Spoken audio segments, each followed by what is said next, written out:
¿Cómo están? Espero que muy bien. Así que, bueno, pues vamos a compartir algo que ya desde hace un tiempo que Rubén me pidió que compartiera, pues había estado pidiéndole al Señor que guiara a ver qué mensaje era el que Él quería que compartiéramos. Y obviamente es algo que desde hace tiempo ha movido mi corazón. Así que hoy vamos a compartir un mensaje que se llama Transformación que se ve, ¿no? Y tiene que ver con el carácter del Señor, con el carácter de Dios. Y hay algo que ha pasado muchas veces, o me ha pasado incluso en las entrevistas de trabajo, cuando llega alguna persona nueva que voy conociendo, pues es normal que pregunte, hola, ¿cómo estás? ¿Quién eres? ¿No?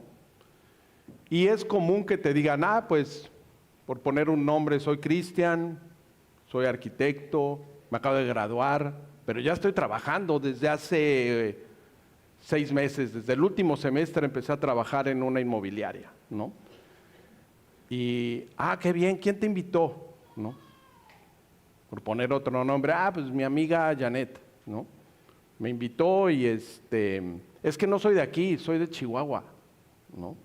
Y te empiezan a platicar algunas cosas y creo que sucede lo mismo, sucede que pues siempre empezamos a describirnos de dónde venimos, cómo somos, ¿no?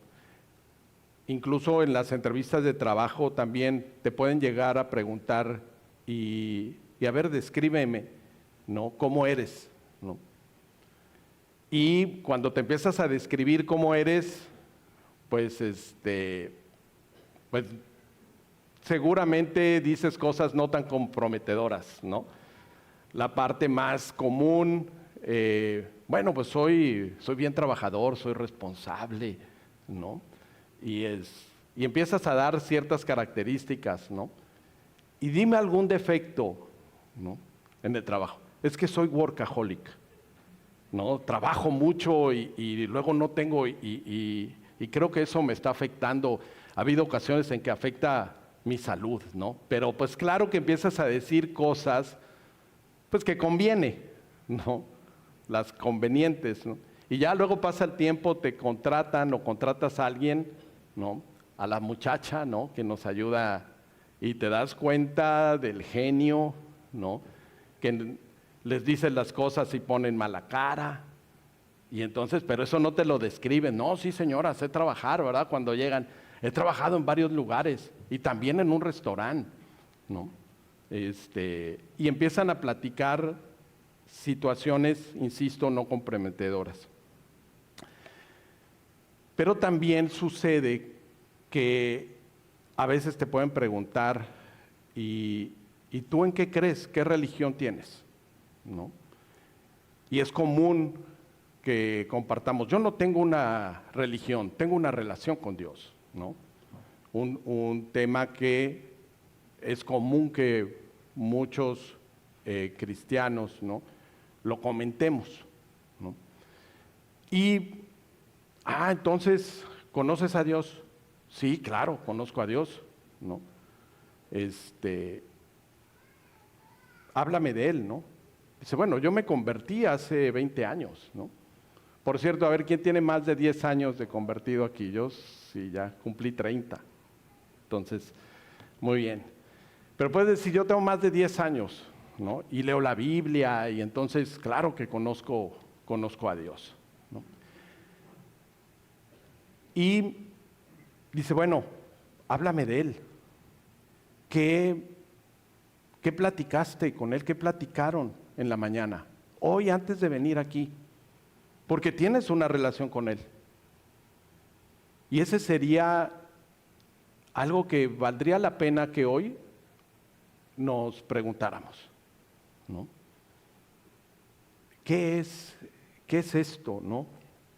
Y fíjense, hay últimamente por ahí, yo veo que algunos traen su libretita de notas, ¿no?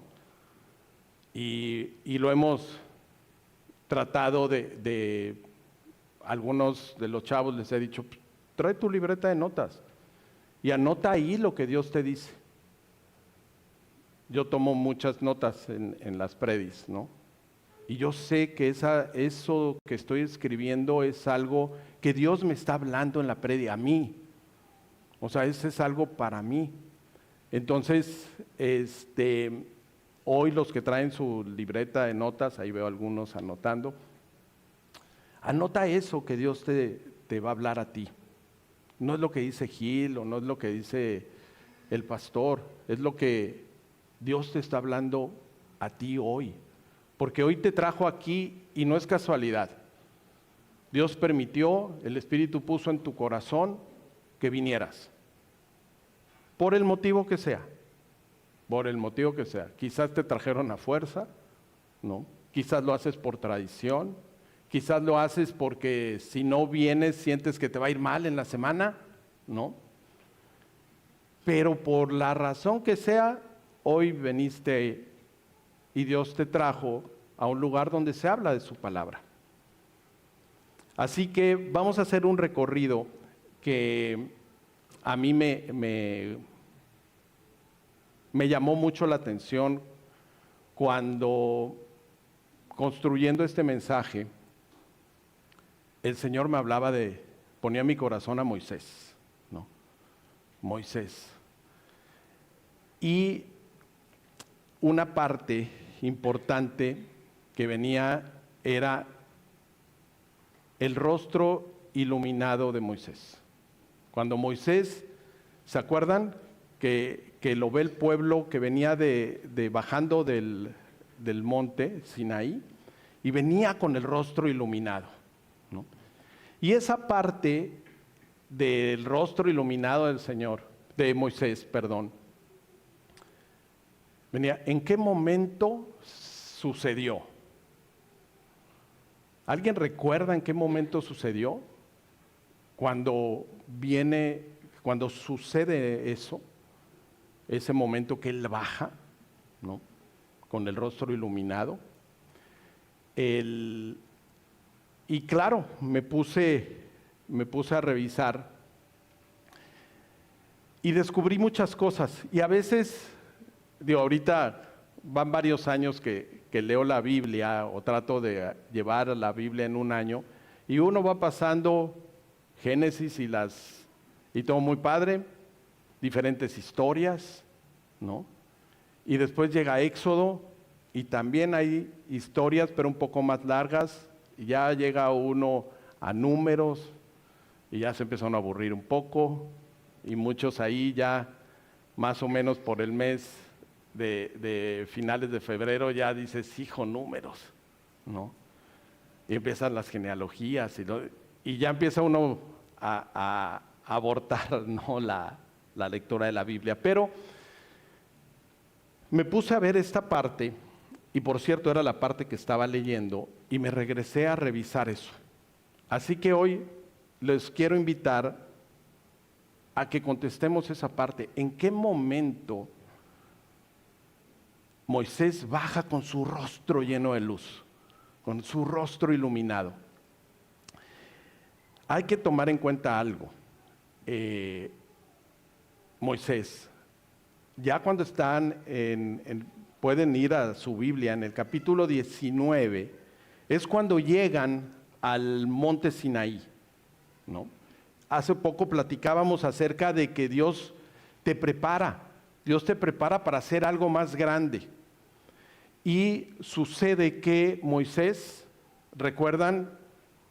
Había sido preparado y había vivido en el palacio con el faraón y todo el tema, hasta que la riega, encendido de furia, mata a una persona y se va por 40 años al desierto.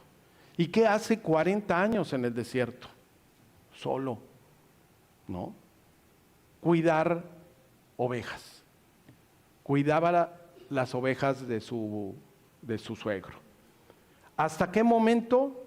Hasta que llega a un lugar y ve un árbol lleno de fuego, ¿no?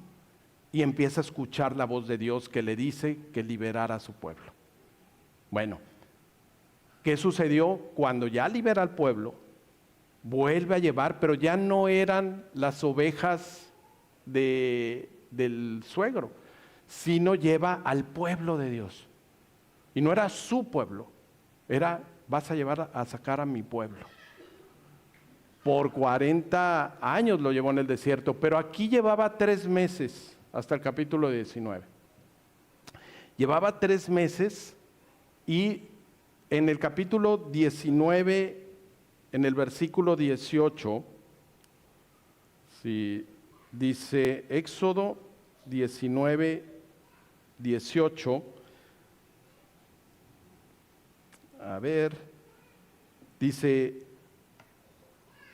los había llevado hasta la base del monte Sinaí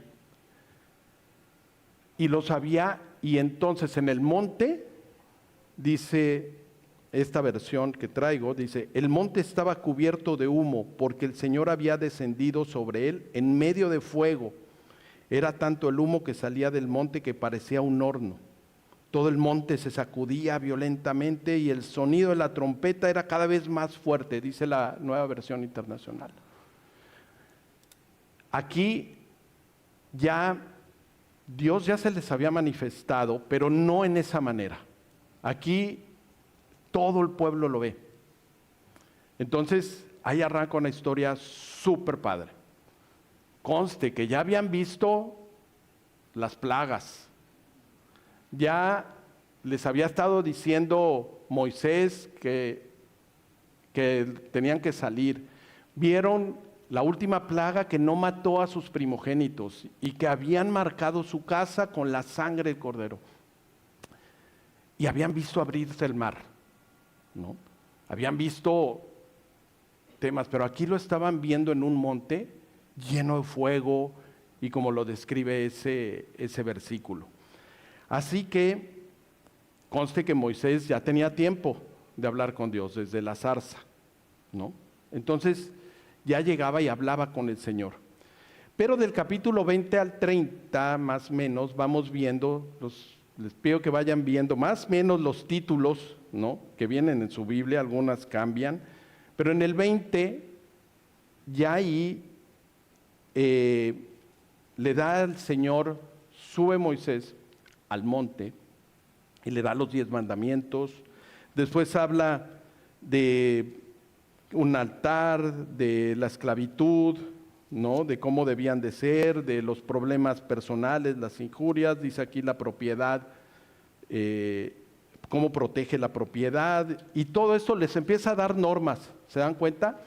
Y el capítulo 24 se frena y dice, ahora baja y pregúntales si hacen el pacto, si están de acuerdo. En el capítulo 24, baja Moisés. ¿Qué onda? ¿Están de acuerdo? El Señor nos dice esto, que Él quiere hacer un pacto y nos está dando sus leyes. Y a los representantes de cada familia dijeron, estoy de acuerdo, estamos de acuerdo. Lean el capítulo 24, hay mucha simbología ahí, pero está muy padre. Y dice, cada papá de cada familia, el representante, dice, vamos. Incluso ahí dice que hay unos jóvenes y hacen un altar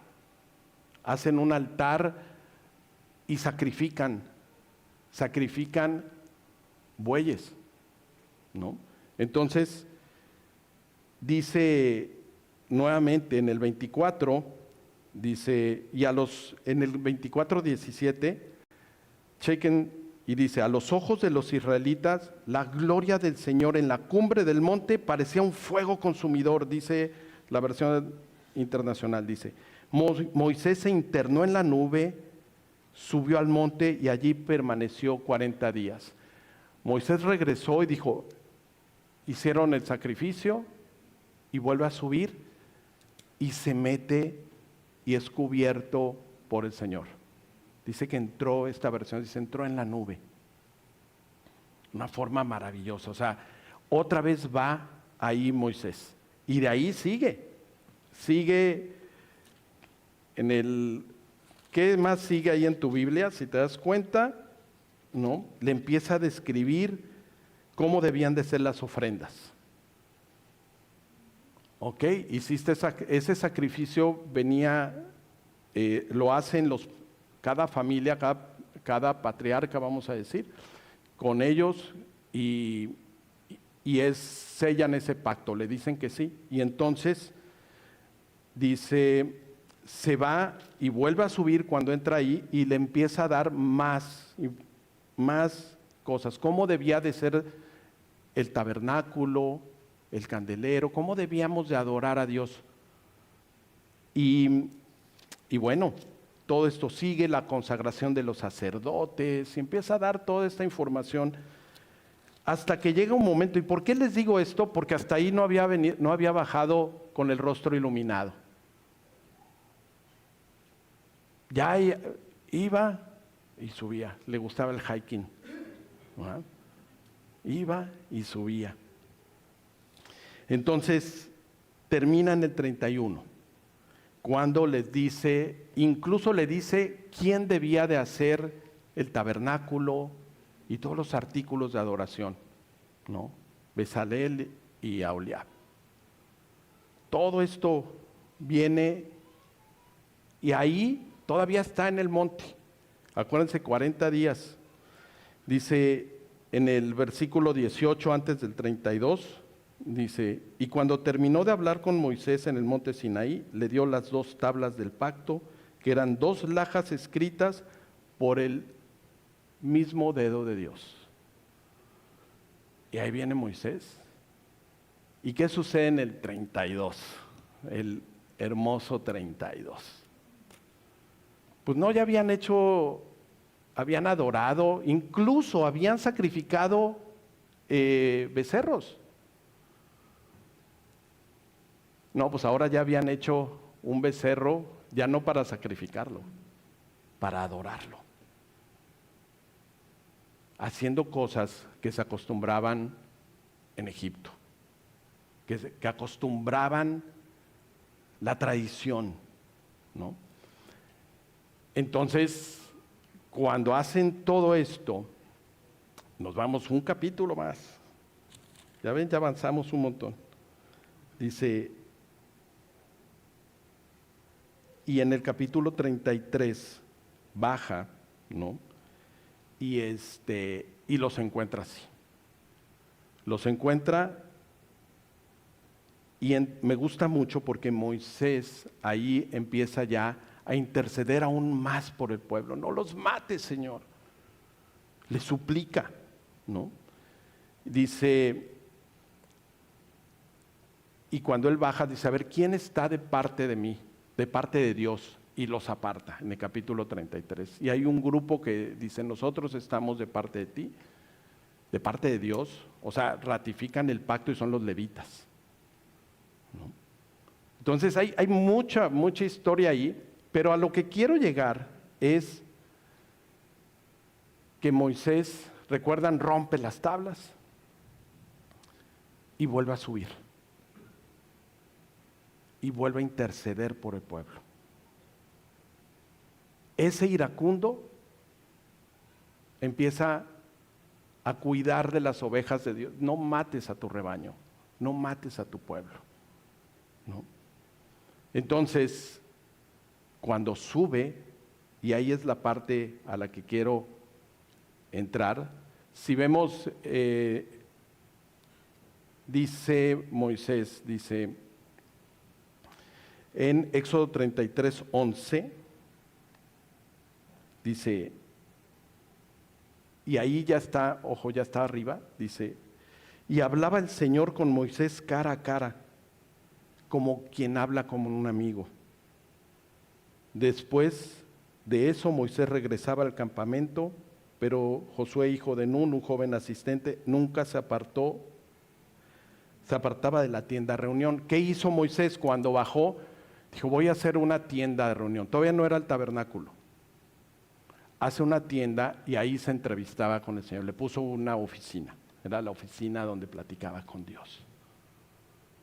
Pero ahí hablaba con Él, intercedía, y había una nube que estaba al frente de ese lugar, ¿no? Entonces sabían, hay junta, ¿no? Hay junta ahí. Algo importante, ¿ves? Todo el pueblo se daba cuenta que Moisés estaba con el jefe hablando. Llega un momento en que le vuelve a decir, ya en el 34, sube. Y hay una parte hermosa que es, le dice, Dios, déjame ver tu gloria. Y en Éxodo 33, del 18 al 23, ¿no? Es donde le dice, Éxodo 33, 18 al 23. Dice, déjame ver tu gloria, insistió Moisés. Y el Señor respondió, voy a darte pruebas de mi bondad y te daré a conocer mi nombre. Tendré misericordia de quien quiera tenerla y seré compasivo con quien quiera hacerlo. Nueva versión internacional. Pero debo aclararte que no podrás ver mi rostro, porque nadie puede verme y seguir con vida. Cerca de mí hay un lugar sobre una roca, añadió el Señor. Puedes quedarte allí. Cuando yo pase en toda mi gloria, te pondré en una hendidura de la roca y te cubriré con mi mano hasta que haya pasado. Luego retiraré la mano y podrás verme la espalda, pero mi rostro nadie lo verá, ¿no? Me encanta, o sea, ya había visto, pero quería más Moisés. Muéstrame tu gloria. Muéstrame tu gloria. Le dice, ok, te voy a dejar que la veas aún más. Claro que Moisés, insisto, ya tenía mucho contacto con Dios, hablaba con Él en la reunión, en la tienda de reunión, en la casita que hizo, se veía con Dios constantemente y le pedía dirección cómo llevar al pueblo, pero incluso intercedía a Moisés y decía, Señor, perdónalos, a ver, tú esto, y le dice, te voy a mostrar mi gloria y te voy a decir cómo voy a tener misericordia, cómo voy a ser compasivo con quien yo quiera ser compasivo. Entonces, esta parte me encanta. Y entrándole a este tema, vemos que Moisés sube en el capítulo 34. O sea, se pone de acuerdo esto en la sala, en la mesa, ¿no? En la casa de campaña y en la tienda de reunión. Y agarra y sube. Y va a ver la gloria de Dios. ¿Cómo subirías? Vas a ver a Dios. Subió al monte y le permite verlo. Después de esto, cuando le vuelve a dar las segundas tablas, ¿no? Porque después, ahí es cuando le da la segunda vez las tablas. Después de que baja, es cuando Moisés baja con el rostro iluminado. Vean toda esta parte, a lo mejor, insisto, porque nos vamos leyendo a pedacitos a veces la Biblia y no vemos toda la historia, ¿no? Y ahí baja con el rostro iluminado. ¿Qué es lo que vio y oyó Moisés? Dice Éxodo 34, el versículo 6 y 7. Algunos traemos la Reina Valera, otros traemos. Me gusta la Nueva Versión Internacional. Dice que cuando Dios pasó delante de Moisés, lo oyó hablando y proclamando esto. Dios le dice, decía eso, tu versión dice Jehová, Jehová, Yahvé, Yahvé. Algunas versiones lo traducen como el Señor, ¿no? Dice, nosotros a veces decimos nuestro Señor Jesucristo, ¿verdad? Le damos ese lugar a Dios de mi Señor. Y Él dice, Señor, el Señor, Dios clemente y compasivo, lento para la ira, grande en amor y fidelidad.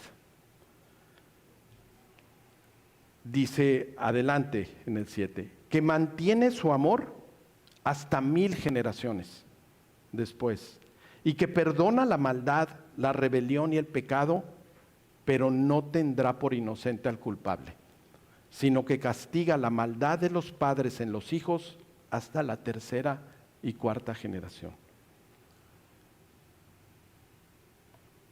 Eso fue lo que oyó y cuando lo vio pasar de espaldas Moisés a Dios.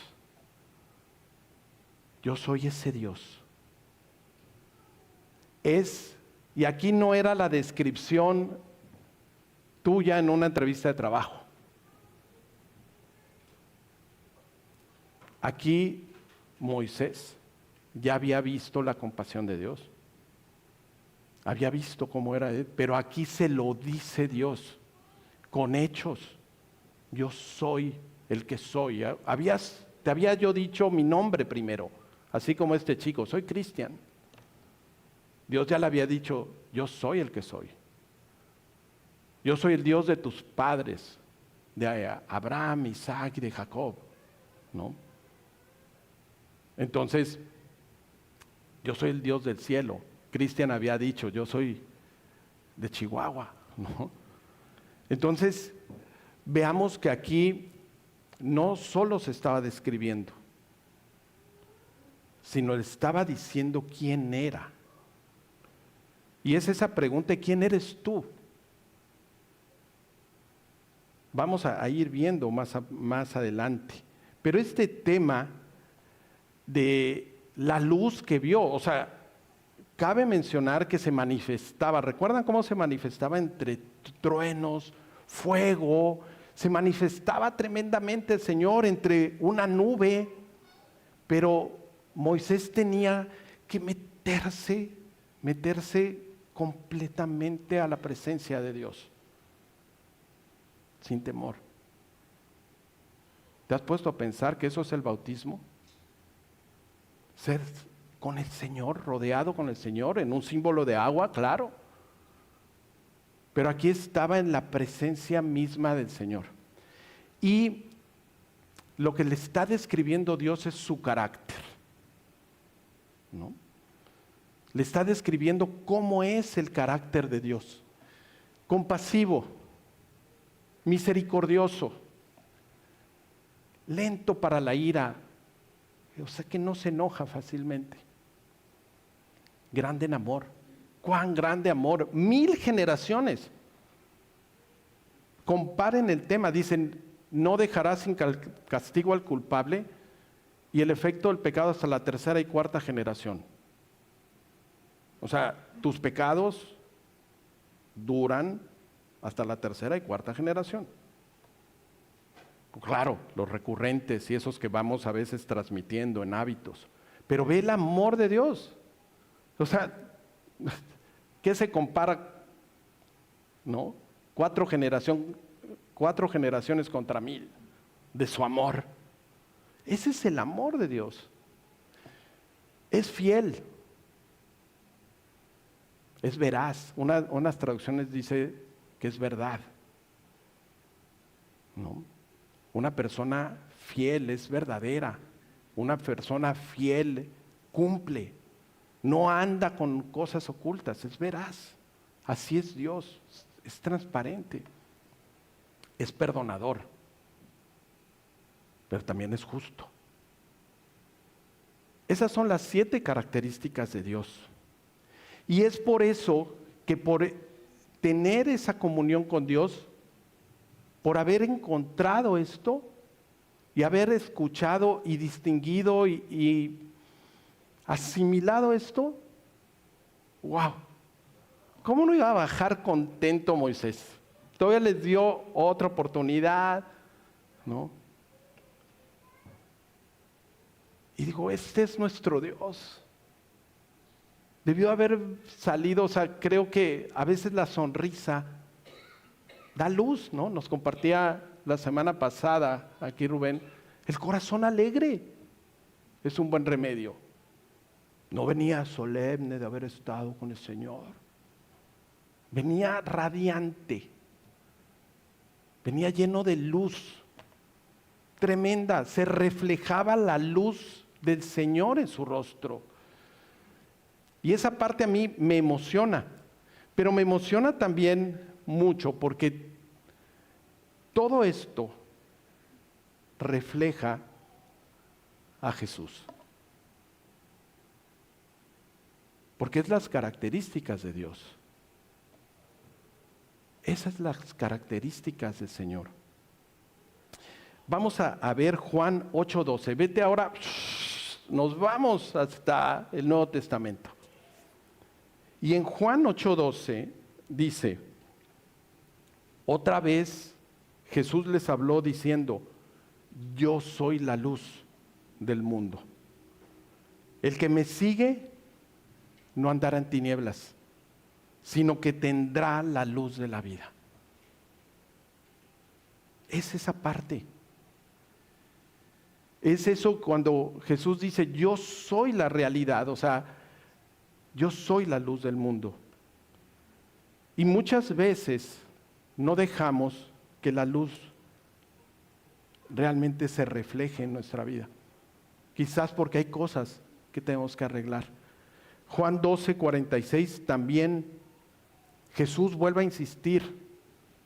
Dice, yo, la luz, he venido al mundo para que todo aquel que cree en mí no permanezca en tinieblas. O sea, por eso el espíritu triste seca los huesos. ¿Por qué? Porque a lo mejor hay tinieblas o algunas que otras áreas en nuestro corazón, ¿no? Que no reflejan luz, sino oscuridad. Y hay una parte hermosa, el Sermón del Monte, hace poco lo estudiamos, por un ratote, fueron como 6 meses, hace como 1 año, 2 años, en el grupo de los jóvenes. Pero Dios cuando nos habla, recuerdan Mateo 5, el Sermón del Monte. ¿Cómo empieza? Con los pobres de espíritu. O sea, no necesitas, muchas veces, Dios sabe que a lo mejor no eres el más espiritual, pero dice, bienaventurados los pobres de espíritu. Así empieza las bienaventuranzas, ¿no? Por eso se acercan y le dice, bien, vengan, porque los está invitando y les está diciendo cómo es el reino. Bienaventurados los pobres de espíritu, porque de ellos es el reino de los cielos.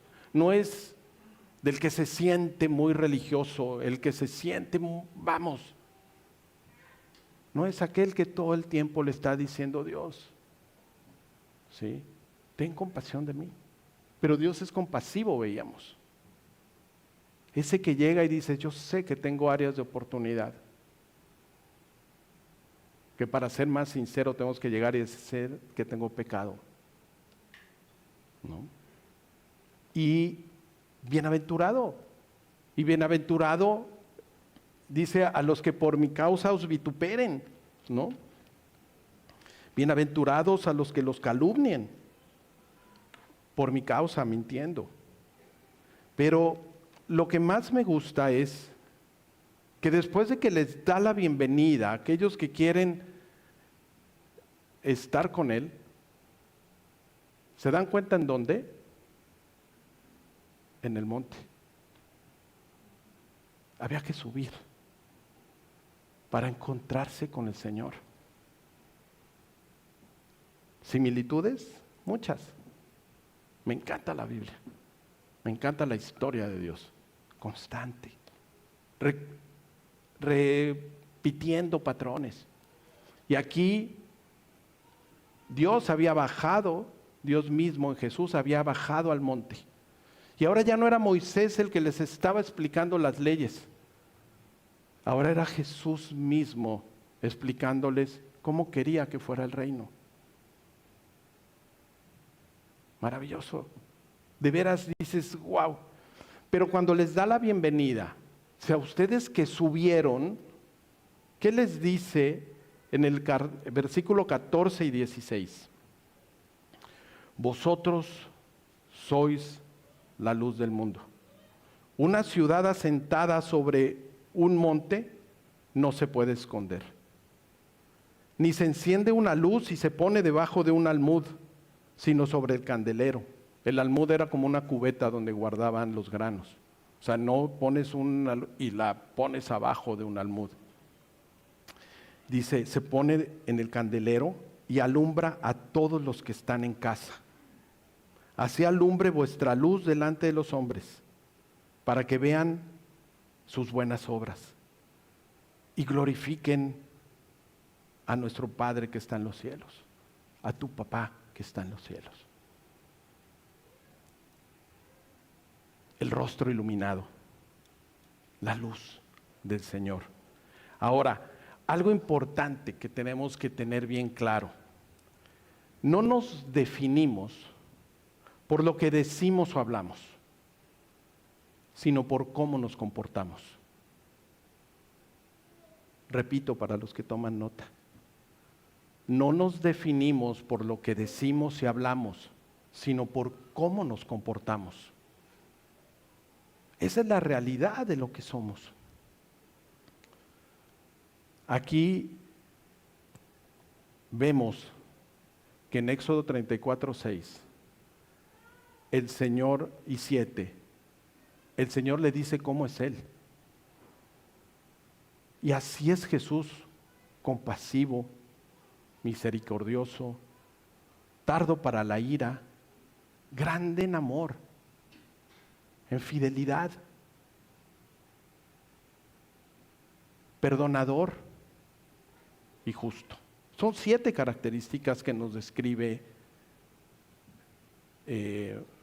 aquí Éxodo 34, 6 y 7.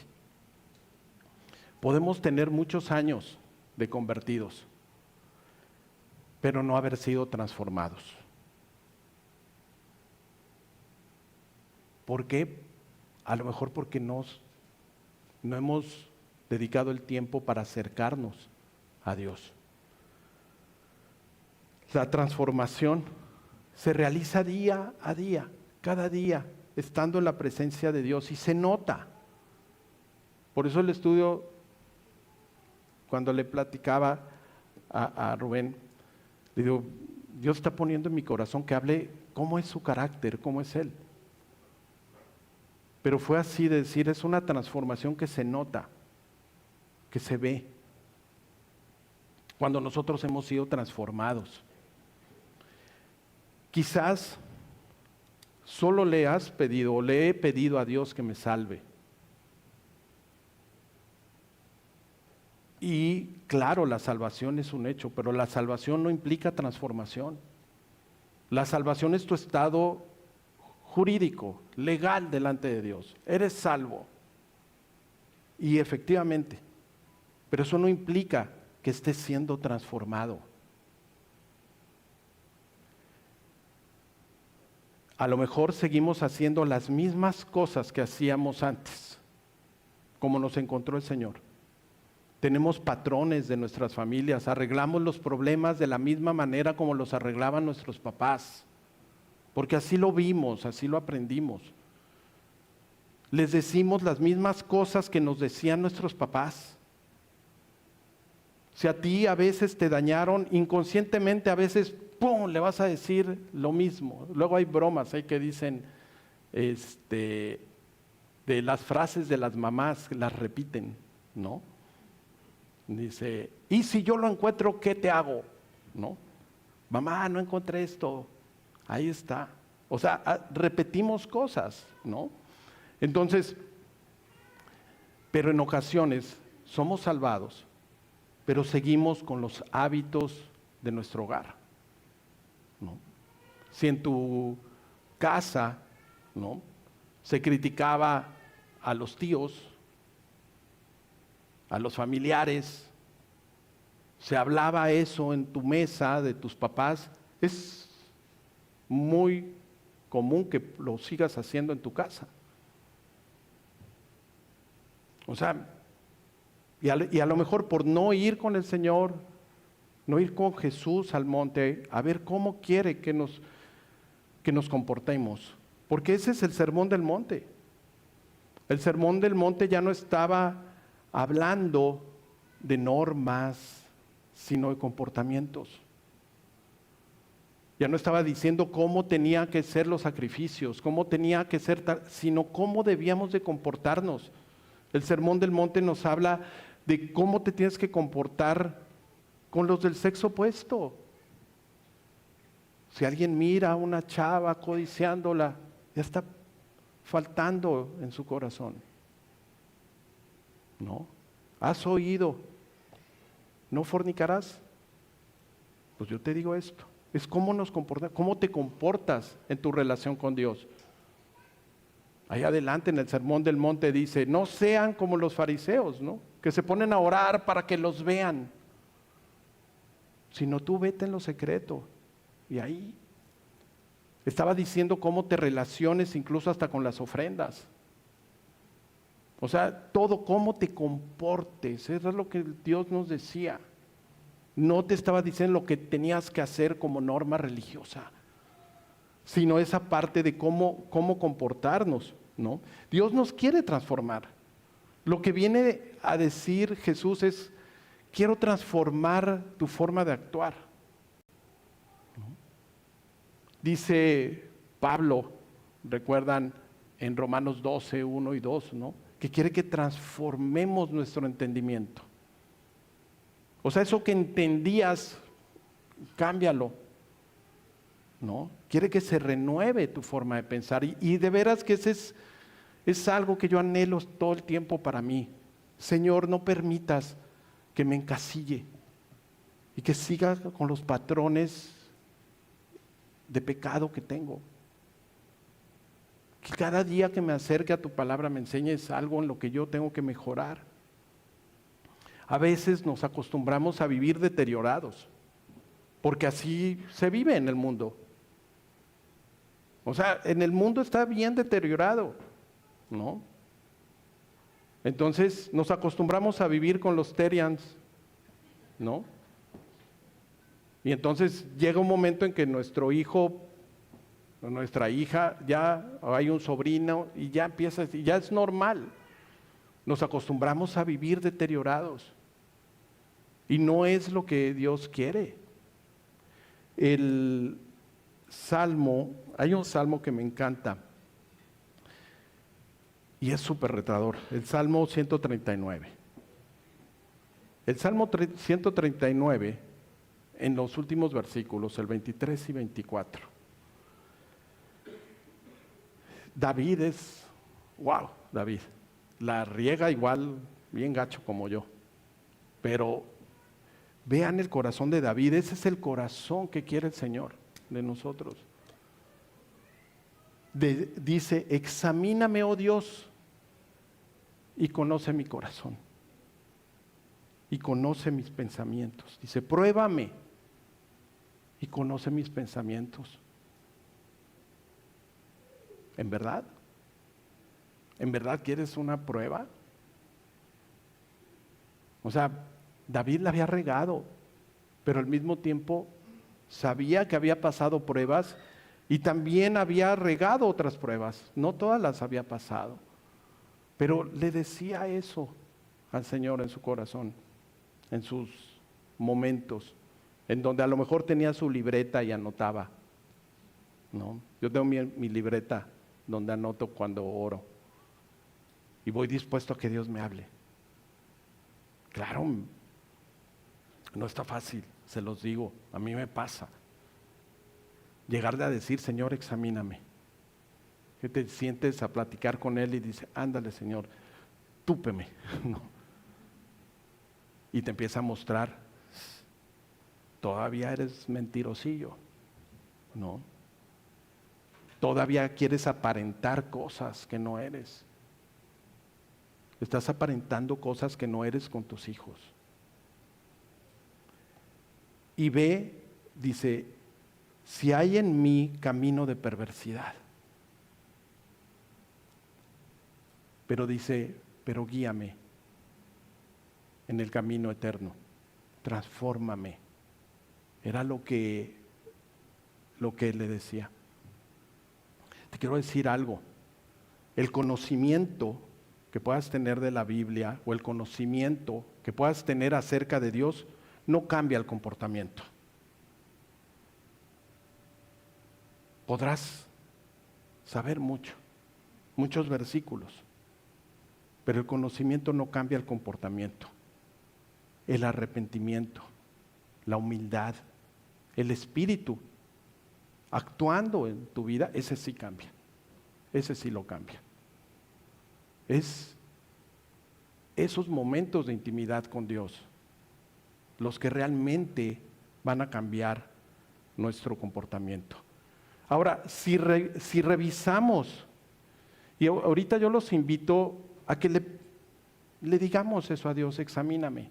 Y a lo mejor no va a ser en una oración, pero va a ser aquí, en lo individual. No es que nos examine a todos como grupo. No, es en lo individual. Y podemos revisar el carácter de Dios para ver por qué. Porque todos decimos que queremos llegar a la altura de Jesús, al carácter de Jesús. Porque Él es el ejemplo. Jesús es el ejemplo de cómo debemos comportarnos. Jesús es el ejemplo de cómo debemos de amar. O sea, a lo que viene Jesús, Dios mismo, viene a ponernos el ejemplo. Y nos lo da en la imagen del Hijo. Para que vean cómo nos tenemos que comportar. Y te dice, compórtate como un hijo con el Padre. No sé tú cómo te comportes. Pero así como Jesús quiere que nos comportamos. El carácter de Dios es compasivo. Su primera característica. Pero a lo mejor tú eres indiferente. Yo les digo a los muchachos, o sea, pasas de largo, ¿verdad? Cuando estás viendo a un chavo en depresión. A lo mejor tú tienes un amigo o una amiga en depresión. ¿Y qué pasa en la depresión? Se aíslan, ¿no? Se aíslan de la comunidad. Y los empiezas a ver adelgazando, tristes. Pero entonces no hay compasión. Necesitamos estar con ellos. A lo mejor nos pasa como el sacerdote o como el levita, ¿no? Que pasaron y vieron al herido, dice, y pasó de largo, dice en la enseñanza del buen samaritano, cuando un religioso, un escriba le pregunta cómo debía de ganar la vida eterna. Y le dice, a ver, ¿qué lees? ¿No? Tú sabes. Amarás al Señor tu Dios con todo tu corazón, con toda tu alma, con toda tu mente, y a tu prójimo como a ti mismo, ¿no? Ah, bien has contestado. Y Jesús le dice, haz eso y vivirás. Está sencillo. ¿Se dan cuenta cómo el conocimiento no cambia el comportamiento? ¿Y Jesús qué le dice?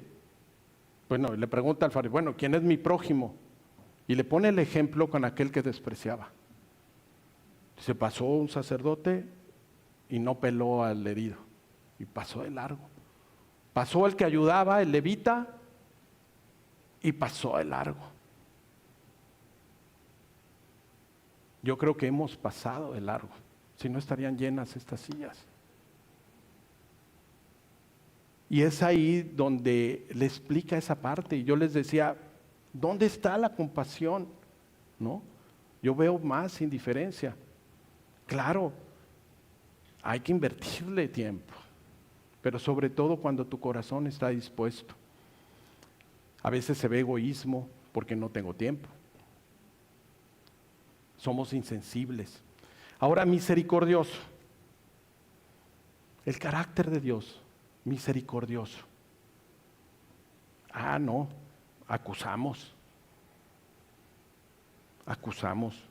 condenamos. Somos críticos, duros críticos. ¿Y dónde está la misericordia de Dios? ¿No? La paciencia de Dios. ¿No? En donde sabe que Dios está haciendo el trabajo en algunos y Él es el que hace la obra. Algunos hasta decimos, ni salvo ha de ser. Yo creo que ni salvo es. Ay, caray. ¿Cuánta misericordia tenemos del pobre de espíritu? Lento para enojarse, lento para la ira, ¿no? Explotamos. Llegamos bombos del tráfico, llegamos del trabajo, los problemas, y nos desquitamos en casa. Nos desquitamos con los hijos. Nuestros hijos ven nuestros pleitos.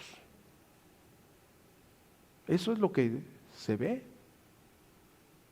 Pero somos muy pacientes con los de fuera, pero iracundos con los de adentro.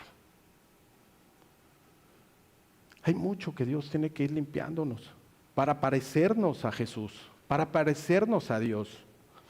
Lento para la ira, pero dice grande en amor, verdadero, fiel, veraz, perdonador. A veces yo no perdono, ni pido perdón.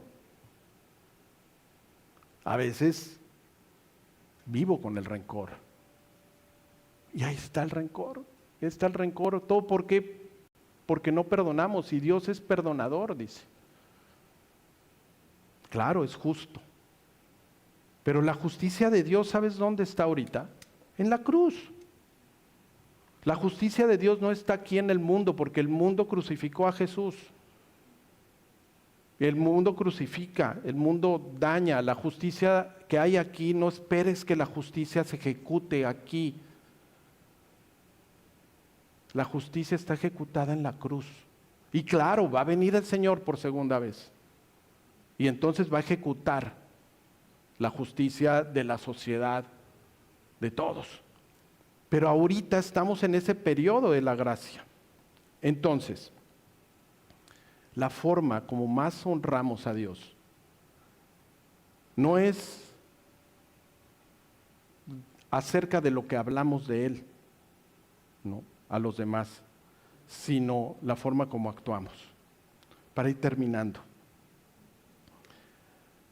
2 de Corintios 5:17, no lo sabemos, ¿verdad?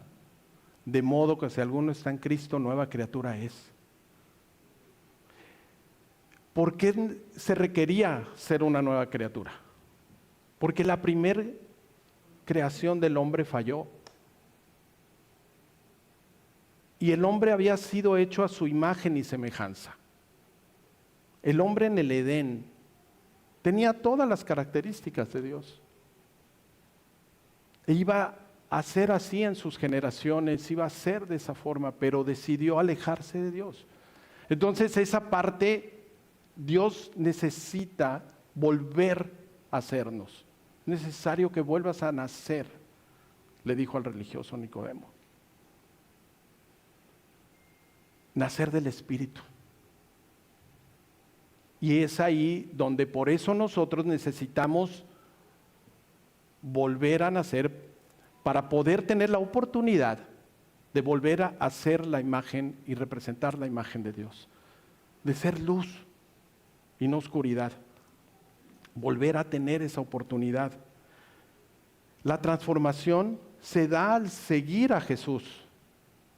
La transformación se da cuando vamos al monte a preguntarle a Dios cómo quiere que nos comportemos. No aquí el domingo, toda la semana.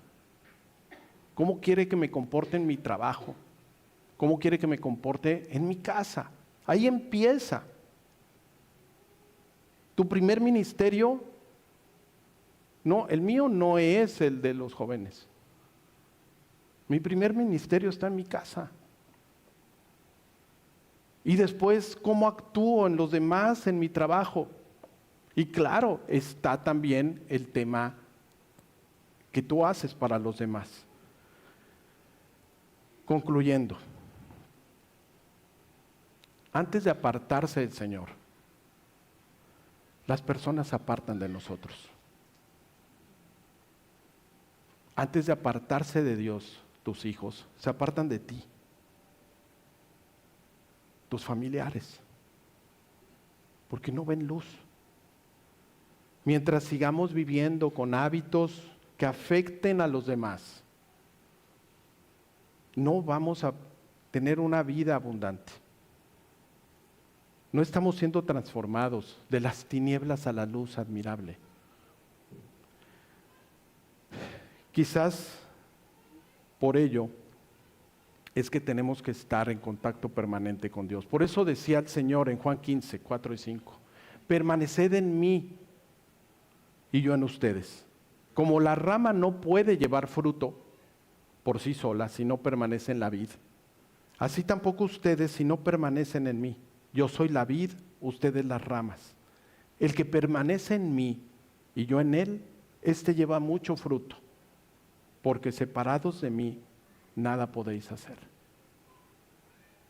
¿No? Permanezcamos con el Señor, pegados al Señor, pero en lo individual. Dice, por ejemplo, 2 versículos antes, en el 15:2, dice, toda rama que en mí no está llevando fruto, la quita. Y toda rama que está llevando fruto, la poda, para que lleve más fruto.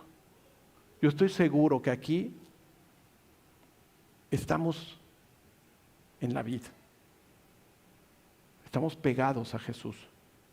Pero necesita el Padre podar cosas para poderlo llevar, pero eso es con humildad. ¿Sí?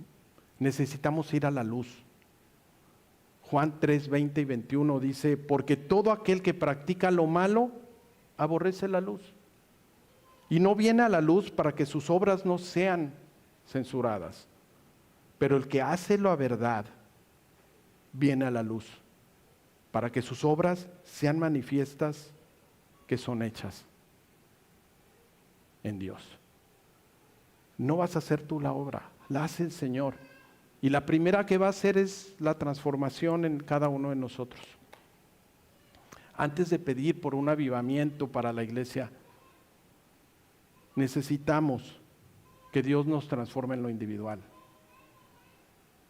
Que quite esas piedras que ahogan la semilla, esos espinos que no la dejan crecer. Que prepare la tierra, mi maceta.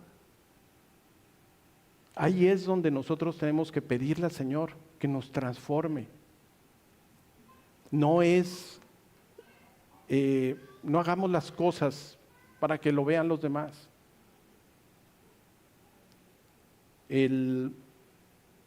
Sino tenemos que ir con el Señor, ahí en lo íntimo, con un corazón humilde, desnudo. ¿Sí? Y yo sé que se puede. Y vamos, a lo mejor ahorita tú estás, ay Señor, pero hay una buena noticia, que no lo necesitas hacer solo, lo hace Jesús. Dios hace todo, Dios hace la transformación. Él es el que transformó a Moisés en medio del desierto. Él es el que transformó a Pedro, a Juan, a Santiago, a todos ellos. A Pablo, perseguidor. Y Dios quiere quitarnos el corazón de piedra y darnos un corazón como el de Él. Así que esa es la parte padre. Yo estoy seguro que esta iglesia se va a llenar. Y yo no platicaba eso con una persona muy importante para mí. Le digo, no veamos el pasado, ya. Veamos lo que Dios puede hacer de aquí en adelante. ¿Quién cree que Dios puede transformarnos de aquí en adelante? Yo sí, levante su mano. ¿Ya ves, Señor? Sí creemos, ayúdanos, ¿no? Yo creo que eso es lo que tenemos que hacer. Decirle, hey Señor, heme aquí, transfórmame. Y si voy a llegar, no va a estar tan chido que me digas en qué tengo que mejorar. Incluso háganlo con sus amigos, con sus hijos. Pidan perdón. Y ejerzamos la compasión de nuestros hijos, la misericordia. No los etiquetemos. No etiquetes a otros. Y vas a ver que ya la gente va a querer venir contigo al monte, a escuchar la voz de Dios. Porque Dios se está reflejando en nuestro rostro. Así que con un corazón alegre, Vamos a alabar al Señor. Vamos a decirle que queremos ser la luz. Pero también vamos a decirle que creemos en Él, que Él puede. Y que nosotros no podemos nada. ¿Va? Pero vamos a pedirle que nos transforme en lo individual. ¿Me acompañan? Orando, ¿de acuerdo? Y le vamos a decir eso al Señor. Y aquí estamos, Señor. Tú nos viste con la intención en nuestro corazón. Tú viste estas manos levantadas queriendo ser transformadas. Entendemos, Padre, que ser salvos no implica transformación, que la salvación no implica transformación, sino nada más la vemos por tu amor, porque tú eres perdonador. Pero Dios, te pedimos que tú nos transformes, que tú nos renueves nuestra forma de pensar. Aquí está nuestro cuerpo como un sacrificio vivo y santo. Queremos, Señor, que tú nos renueves. Danos amor, quita todo que haya en nosotros, la crítica, quita los señalamientos, quita, Señor, la mentira, lo que haya aquí en la casa de cada uno de nosotros, ahí en lo íntimo. No te pido que sea evidente, nada más quítalo en lo íntimo, Señor, en nuestro hogar, en nuestros trabajos, que no haya corrupción, que no haya falsedad. Muéstranos, Señor, examínanos, como lo decía el Salmo, y muéstranos, Señor, el camino verdadero. Dios amado, aquí estamos, tu iglesia. Gracias por la vida de cada uno de mis hermanos. Y gracias porque estoy seguro que con la disposición de cada uno vas a hacer cosas enormes, grandes, y que seremos de bendición en tu nombre. En el nombre de Jesús. Amén y amén.